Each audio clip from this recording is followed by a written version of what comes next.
Hi guys. Hi guys, and welcome to another episode of the Red Haired Stokie. So thank you very much for joining me on, what are we on now, the 5th, 6th episode? I think it might be the 6th, I don't know, I'm losing track of it now. So this week we're talking about the Chained Oak in Alton.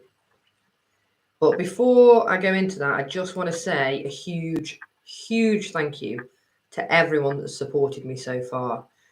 So every like, every share, everyone that subscribes to either the YouTube, the podcasts, my newsletter, every little thing helps. So thank you very, very much for that. I really do appreciate it.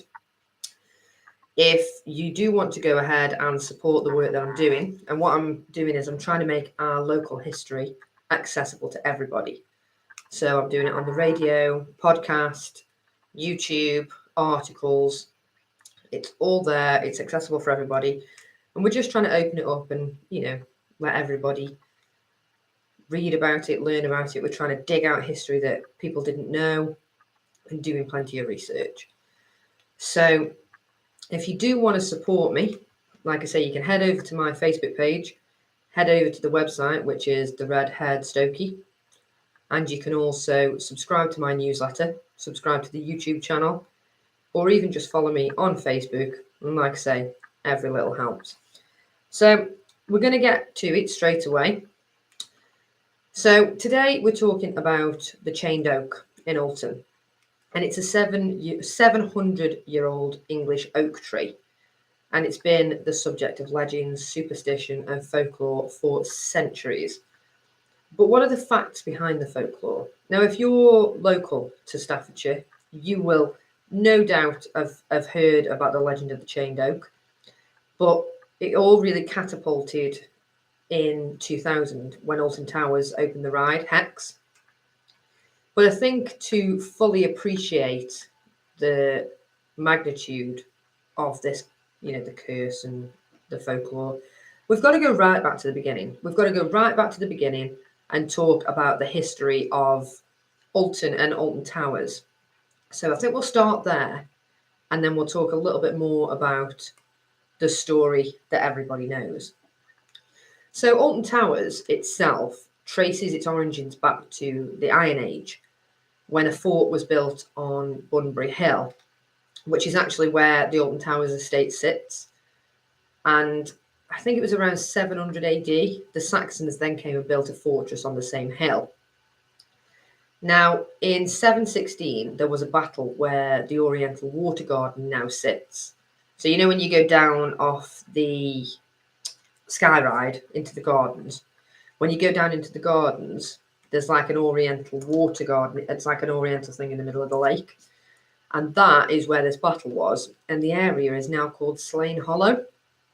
So it's Slane Hollow. And if you go on any local maps, you can see that that is still what it's called.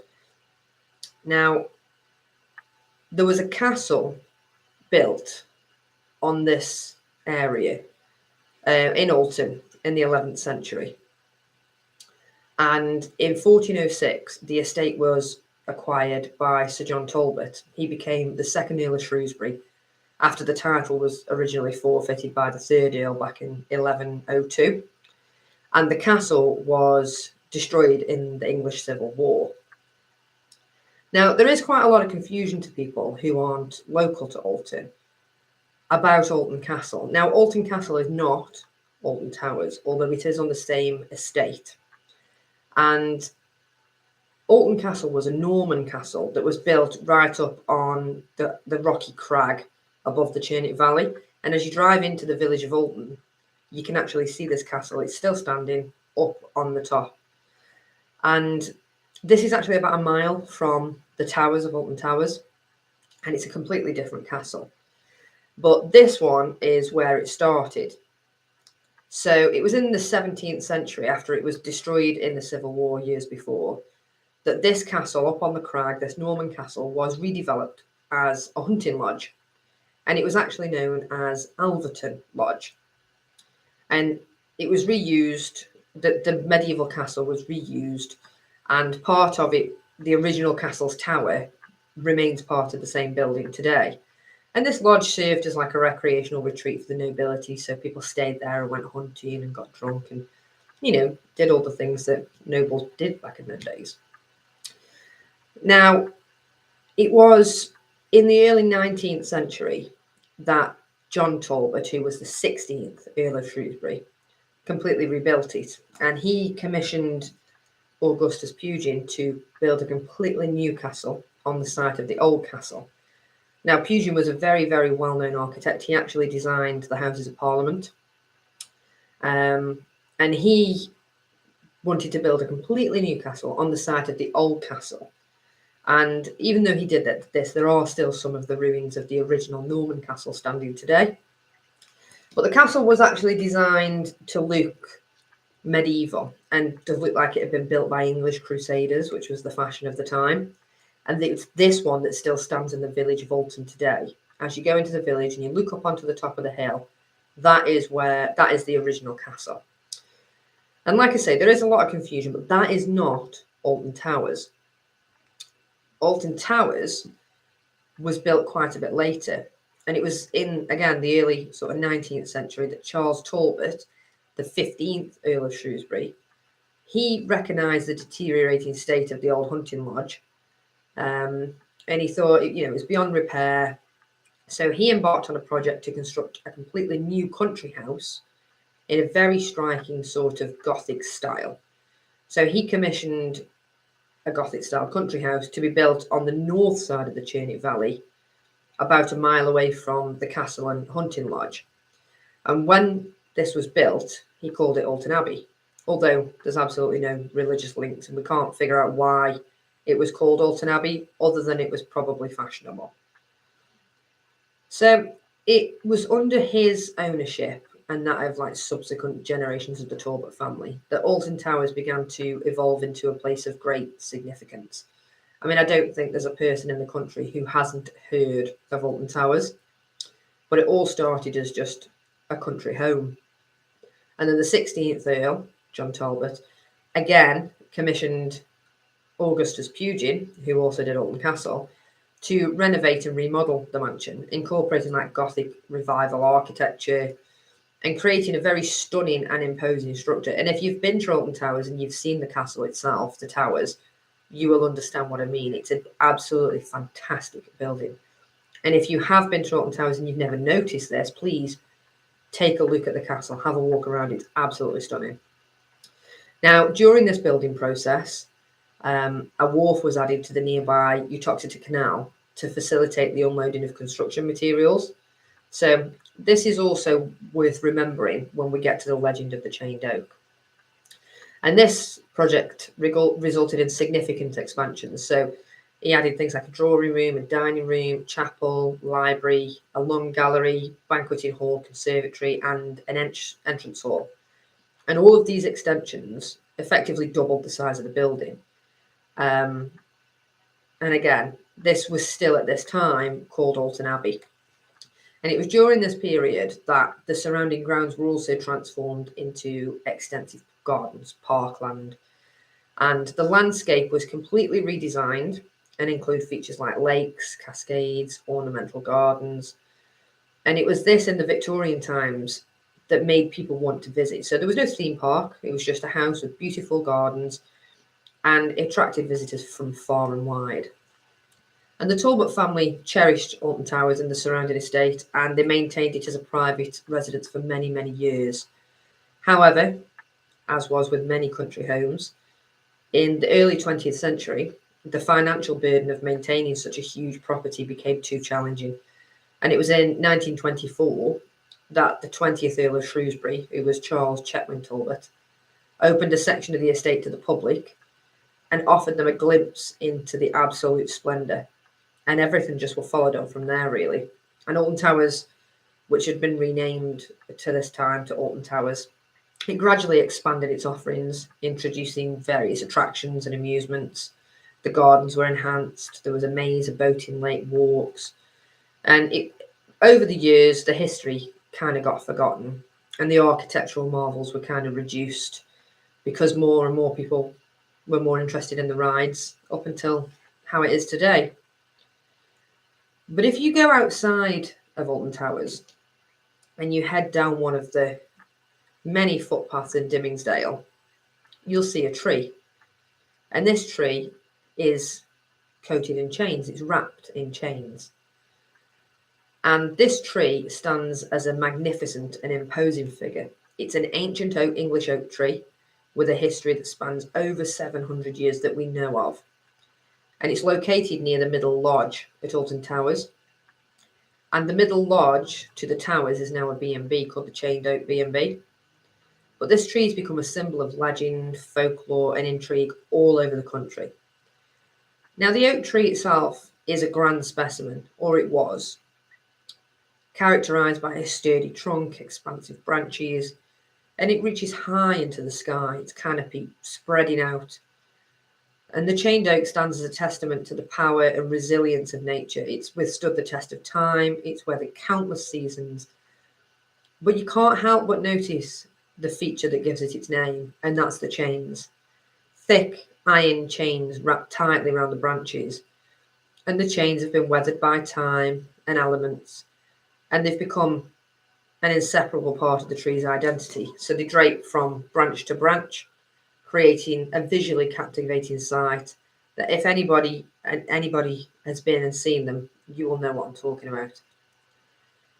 But the chains themselves are not uniform in size. Some are long and heavy, some are hanging low, others are shorter and more tightly wound.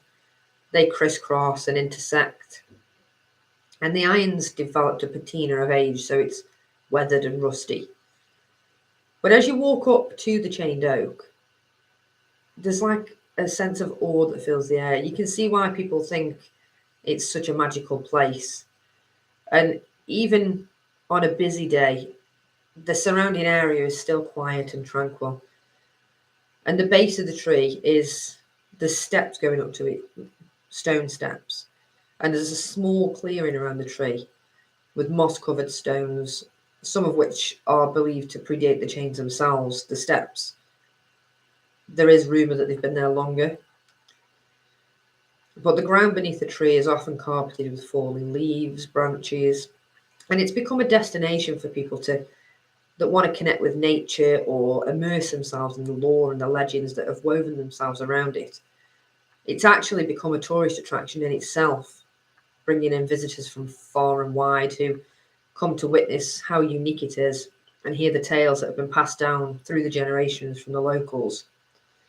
However, this tourism hasn't really done the tree any good, because the chained oak does require careful preservation and protection.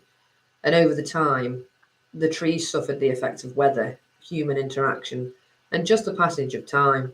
And efforts have been made to safeguard the structural integrity and ensure its long-term survival. But there's still people that go up and vandalise it. And there's still people that go up and hang locks on for lovers. But we shouldn't be doing this to such a tree. But let's talk about the actual curse of the chained oak.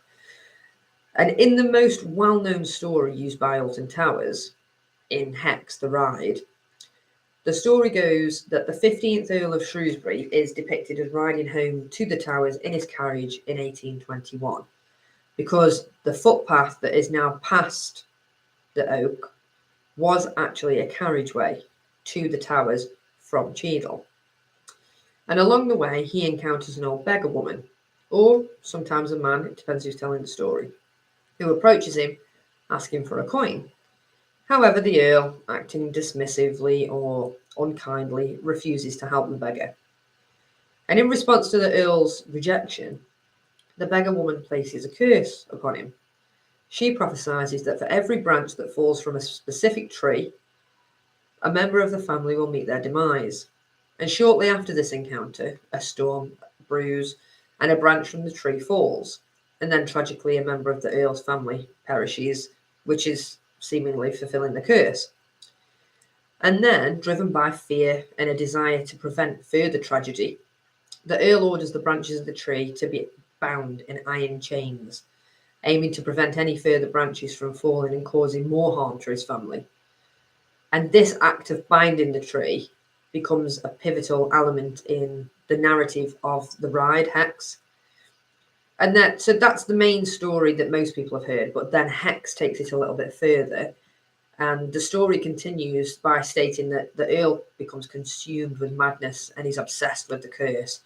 He brings back the fallen branch to the Towers, where he supposedly conducts secret experiments on it within a recently discovered vault, which has been hidden behind a bookcase and only found during recent renovation work. And then the details and the nature of these experiments are left to the imagination. And then the ride goes on. But the ride is, interestingly, actually set in the real armoury of the Towers, so it does add to the atmosphere because you're actually in the castle, in the Towers, on the ride. It is important to note that the story of Hex, including the curse, the Earl's actions, the hidden vault, is purely fictional, and it's created for like an immersive experience at Alton Towers. In the historical accounts of the Earls of Shrewsbury and the Alton Towers records, there's no documented cases of any events or curses or anything like this ever happening. It's just to engage visitors, adding intrigue and suspense to the overall atmosphere of the Hex attraction. Interestingly, though, this isn't the only version of the Chained Oak legend. It's just the most famous one. A less well-known version of the story that I think has probably only ever been heard locally is that a witch trapped a spirit in the tree in the 1600s and used the chains to bind it. Now, this isn't really plausible because the chains are pretty much from the 19th century, unless they've been replaced through time, which seems unlikely. But an interesting and much less known take on it is a misunderstanding. And it's said that there was a tinker passing by the tree with a horse and cart, and as he was asked about it and told that it was a chêne, which is French for oak, but he couldn't see any chains on the tree, so he took some from his cart and added them to the tree. Again, it's interesting, it's different, but it's not a likely story because the chains are huge, extremely heavy, very long, and very high up the tree. So it would be pretty much impossible for one man to do this alone. But the most realistic version of the story, and the one that I think is true, is that it was a beloved and protected tree, possibly even sacred. I mean, it's 700 years old, at least. And there is evidence to back this up. So if you want to head over to my blog, which is the Red Haired Stokie, I've put a copy of a cutting from the Staffordshire Sentinel, which is dated Saturday the 28th of August 1926. And this states that an old oak tree near the Middle Lodge at Alton Towers has had the limbs suspended by large crane chains 40 years ago. Now, it doesn't say why, but we can safely assume it was to help the tree hold its weight, or possibly to protect the people that were riding, walking, driving carriages underneath. Because the track, like I said, underneath the tree is the original Barbary gutter trail that led from Alton Towers to St. Giles Church in Cheadle, which is Pugins Gem. So if the tree was becoming dangerous, if there was a worry that some of the branches were going to fall, I mean, this would have still been a big tree even a couple of hundred years ago. They would have had to do something about it. And with a tree that old, you wouldn't want to knock it down, cut it down. You wouldn't want to cut the limbs off it. So it just makes sense to support it. So far, we do know that it's a true story that the Earl had it chained. It's just the wrong Earl in the story. So in 1886, the 20th Earl, Charles Chetwynd Talbot, owned the Alton estate, although he primarily resided at Ingastry Hall, which is a magnificent country house in Staffordshire. So Ingastry Hall, a Grade 2 listed building, has been the ancestral seat of the Chetwynd Talbot family for centuries, and it's known for its architectural beauty and historic significance. Now, during his lifetime, Charles Chetwynd Talbot was involved in various aspects of public life. He served as a Justice for the Peace, Deputy Lieutenant of Staffordshire, In addition to public roles, he also had a keen interest in the arts. He was a patron of the Staffordshire potteries, supporting local artisans and promoting the region's renowned pottery industry. And his appreciation for the arts also extended to his involvement with the Royal Academy of Arts and other cultural institutions. It is worth noting that Charles Chetwynd Talbot also played a role in selling Alton Towers and the estate, which had been in the family's possession, as you know from the history earlier, for generations. And this marked a significant shift in the family's connection to the property, although it continued to hold historical and sentimental value. But this does beg the question, why did they chain the tree? Why not rope? Rope would have been a lot easier to get up there. And I know if anybody that's listening has been to the Chained Oak, it was a carriageway. You would have been able to get to there, but to get up to the Chained Oak is up the big stone steps. Rope would have been a lot easier. But there isn't an answer to this. And in the 19th century, Alton and the surrounding areas were home to a large industry of ironworks, which means that the Earl would have been able to access the chains easily and probably quite cheap. And it would also have been very easy to transport them to the estate because, as I said earlier, they did have a branch of the canal put in. So they've been able to move it about. It would have been local anyway. And they would have just been able to get it down the canal from wherever it was, or even just from in Alton, chuck it on the back of the cart, take the cart up to the Chained Oak, which wasn't chained at the time, up the steps, and job done. The cost of transporting that sort of chain from all around the country would have been a lot higher, but I think that makes about the most sense. But there is one thing that I can't find any information about, and that's the steps that lead up to the tree. Are these a later addition to help with tourism, or were they placed there to show the importance of the tree? The actual stones themselves seem to predate the chains by a few hundred years, but we do like to reuse things in Staffordshire, so that doesn't help much. And the steps are actually marked on an OS map from 1825 to 1914, which again, if you head over to the Red Haired Stokie, the blog, there is a picture of the OS map on there, and the steps are marked on it, but the tree isn't, which I think is quite strange. But even though there's quite a few different, stories about it and a few different types of tales, the one that makes the most sense to me is the one that the Earl of Shrewsbury had it chained because it wasn't safe. And like we say, we do actually have a record of this. So it seems that it's not quite the magical tell-all story that Alton Towers have put into Hex, although that has definitely stuck. And I remember hearing the story before the ride Hex came out. It just seemed to catapult it worldwide, and people were coming from all over the world to go and visit the Chained Oak. And it's, people have made films about it, they've written songs about it. And one thing is for sure, the Chained Oak is still a fascinating and beautiful tree. And it is actually the only tree in the world that's bound in chains. And we do need to protect it. It's deteriorated so much over recent years. There's people climbing on it, putting padlocks on it, pulling the chains off, and generally vandalising it. And in 2007, there was actually another branch that fell off, and it was a very large branch. But the family did update and say that there were no deaths. So it's not quite the curse that everybody thinks. But it is still an interesting story, and it's definitely still an interesting tree. And it's also a really nice day out. It's a nice walk. If you can go out and park at the Ramblers Retreat, walk up to the Chained Oak, take the dog, take the kids. Lovely walk. Nice undercover if it's hot.